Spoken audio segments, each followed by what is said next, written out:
Memorial Day weekend, 330,000 people packed into the Brickyard, and Caitlin Clark steps up to a microphone and says 4 words that start 33 engines. Drivers, to your cars. That's not a cameo. That's not a photo op. That's the Grand Marshal of the Indianapolis 500. And while she was doing that, the WNBA old guard was doing what they always do, complaining that she gets too much attention. We're breaking down the full Indy 500 takeover, the receipts that prove the CC effect is real, despite her being forced to take a year off due to injuries, and exactly why the jealousy keeps getting louder as the numbers keep getting bigger. Why are the WNBA veterans so jealous of Caitlin? Let me know your thoughts in the comments below. What are you going to say today? Drivers! Pause. To your car! Your car! Cars now!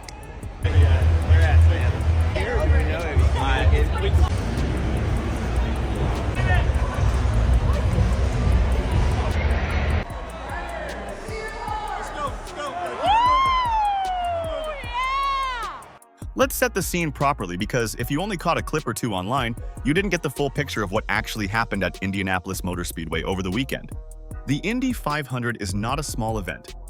It's one of the biggest single-day sporting events anywhere on the planet. 330,000 people in one place, which makes it one of the largest crowds in all of sports, period. It's been running for over a century. The tradition around it is enormous. And the person chosen to stand in front of all of that, to deliver the ceremonial command that kicks the whole thing off, was a basketball player in her first year of her 3rd WNBA season.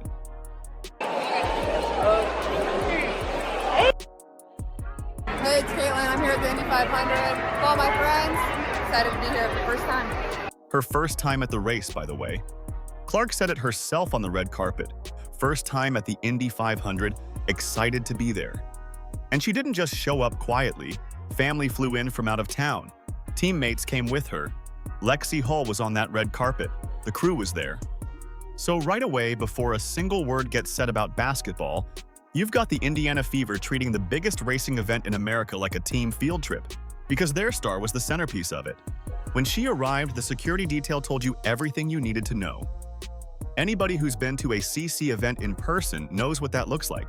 Police at every entrance, security everywhere, the kind of crowd management you see when someone genuinely famous walks into a room, not the kind you fake. Fans lined up specifically to catch a glimpse of her, not just people who happened to be there for the race and recognize someone. People came to the Indy 500 this year to see Caitlin Clark. That's a real thing that happened. I'm picking Marcus Erickson, wanting 2022. There's a reason he's right in the middle. I guess other people have the same idea.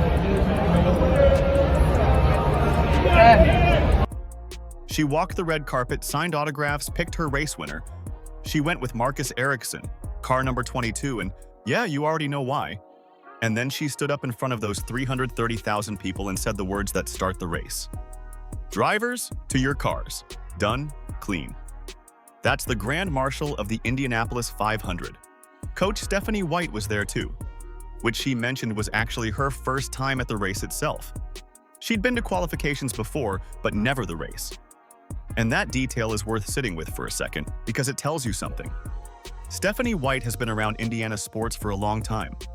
It took Caitlin Clark becoming the Grand Marshal for her head coach to finally make it to race day. That's not a knock on White, that's just what the CC gravitational pull looks like in practice. Everyone orbits it.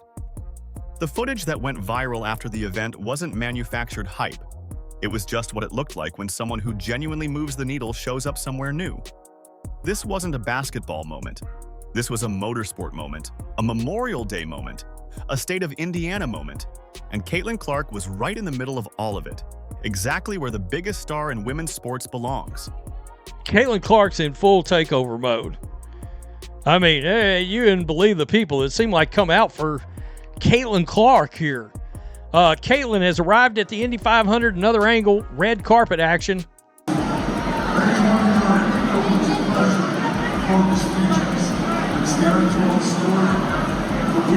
Oh shit, people are realizing, oh, Caitlin's up here.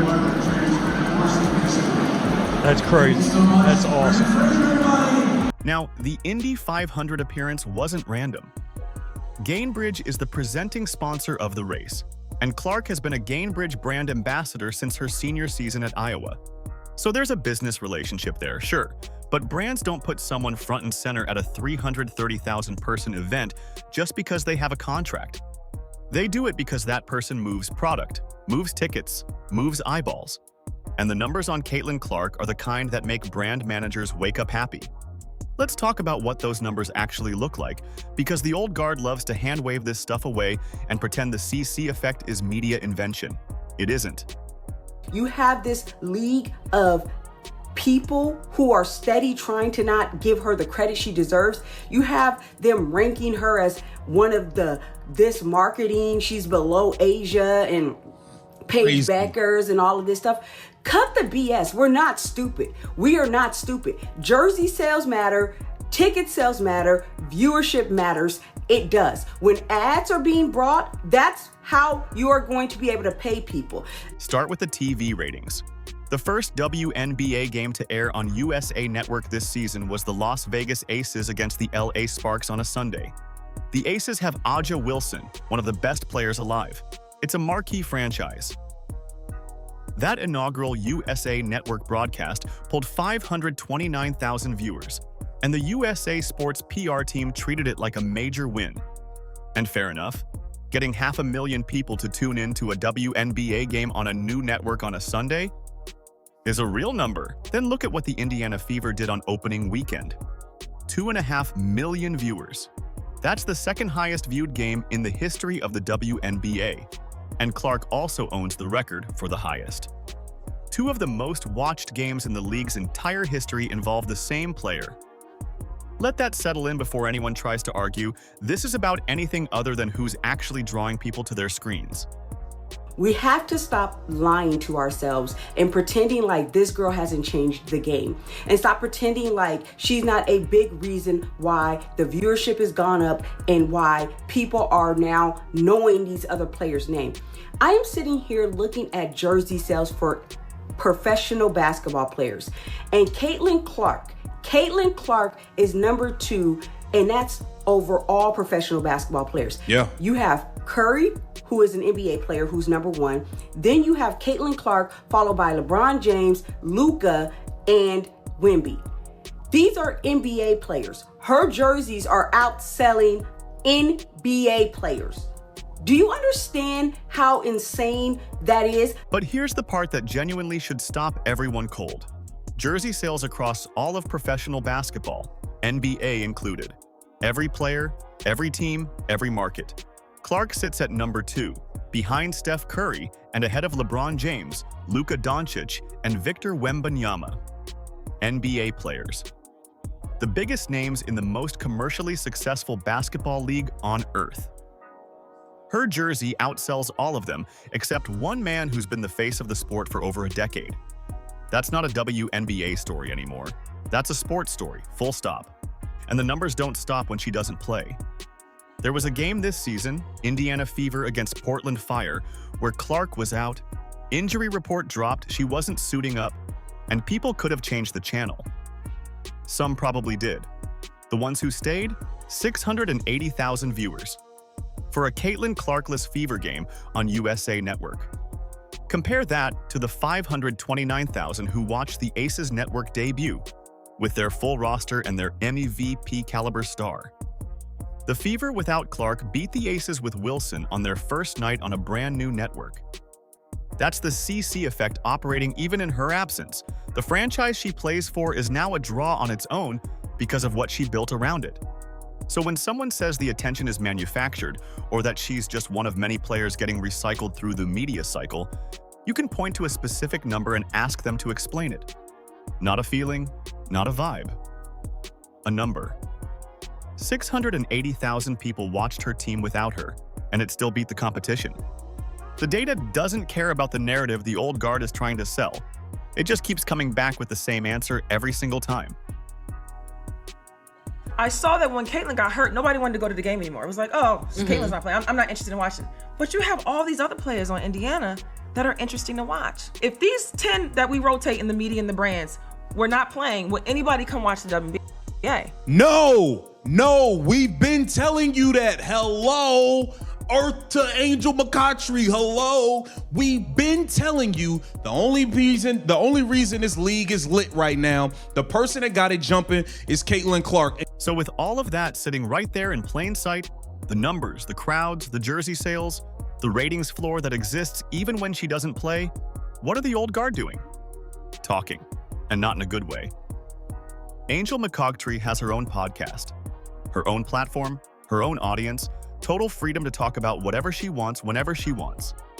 She could spend that time building up players she thinks deserve more attention, spotlighting games she believes are being overlooked, creating the kind of content that actually grows the sport. Instead, she keeps coming back to Caitlin Clark to complain that Caitlin Clark gets too much attention. That's the choice she's making, every single time. Her argument is that the media keeps circulating the same players over and over, the same 10 names, and everyone else gets ignored. Okay, fair point, technically. But someone needs to explain to Angel McCoughtry how sports media works, because the NBA has been recycling the same names for 20 years straight. Steph Curry, LeBron, Durant. Now it's Anthony Edwards, Jalen Brunson, Nikola Jokic. Nobody's out here filing a grievance that the media talks about Curry too much. Stars drive coverage.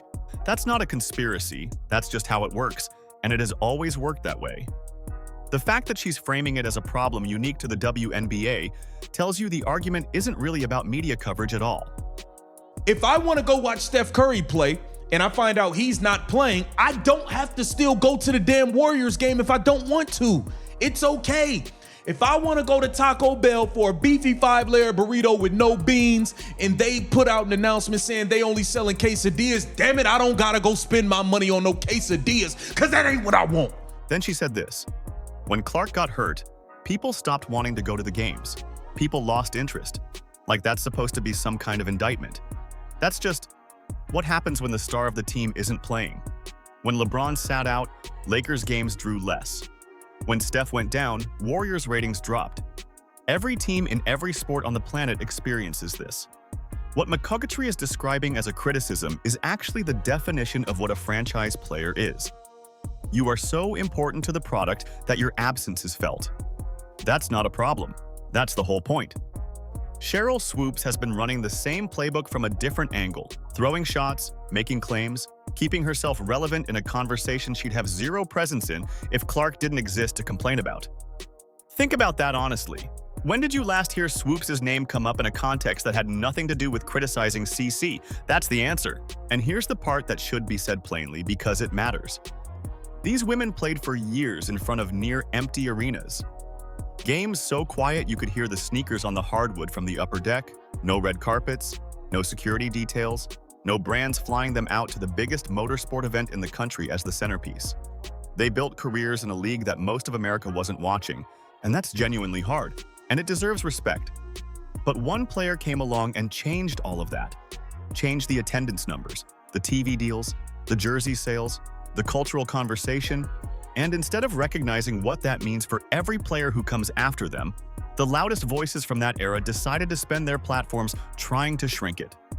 And y'all have been in such denial, and it's nasty work that y'all keep lying and trying to make it seem like it's everybody else. Our point has been proven. The point was proven a long time ago. The numbers jumped when she got here. Not because of Angel Reese, not because of Paige Beckett, not because of nobody else, but Caitlin Clark. The damn ratings dropped by more than 50% last season when the girl was hurt. Now you're mad. You're mad that because when they announced that she was hurt, nobody wanted to go to the games no more. Thousands of people decided they're not going. So what? They don't have to go. They don't have to go if they don't want to.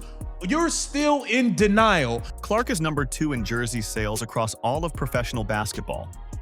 The league has actively downplayed her records, quietly buried the moments that should have been celebrated loudly, and treated the biggest commercial asset in women's basketball history like an inconvenience. And the old guard cheers that on. The people who should want this sport to be as big as possible are the ones most committed to making sure one player doesn't get credit for making it bigger. The Indy 500 weekend wasn't just a Caitlin Clark moment, it was a fever moment. Lexi Hull was on that red carpet. Monique Billings was there. Coach White was there. The whole crew made the trip, and that's not nothing. That's a team that actually likes each other, spending their day off together at one of the biggest events in the state because their teammate was the centerpiece of it. You can't fake that kind of culture, and you can't manufacture it in a locker room by just adding talent. White said it herself in the interview on race day. The team is getting healthy at the right time, the new pieces are building chemistry, and the momentum feels real heading into the road trip out to Golden State. That's a coach who sounds like she believes what she's saying, not the kind of thing that shows up later in close fourth quarters. What the old guard genuinely missed in all their complaining is that Clark didn't just bring fans to the WNBA broadly. She brought a specific franchise back from the dead. The Indiana Fever were irrelevant. Not struggling. Irrelevant. In front of sold-out crowds with players like Lexi Hull and Kelsey Mitchell and Aaliyah Boston getting name recognition they never would have had. A viral moment at a 330,000-person race extends it further. The old guard can keep logging onto their podcasts and working through whatever they're working through. But the Fever are out here at the Indy 500 on their day off, getting ready for a road trip, building something that's going to be around long after the complaints stop getting clicks. CC delivered 4 words that started 33 engines at the Brickyard on Memorial Day weekend. The old guard can't even start a conversation without using her name first. That's the whole story, right there. Why are the WNBA veterans so jealous of Caitlin? Let me know your thoughts in the comments below. Like, subscribe, and turn on all notifications so you never miss out. Click the video on the screen, and we will see you in the next one.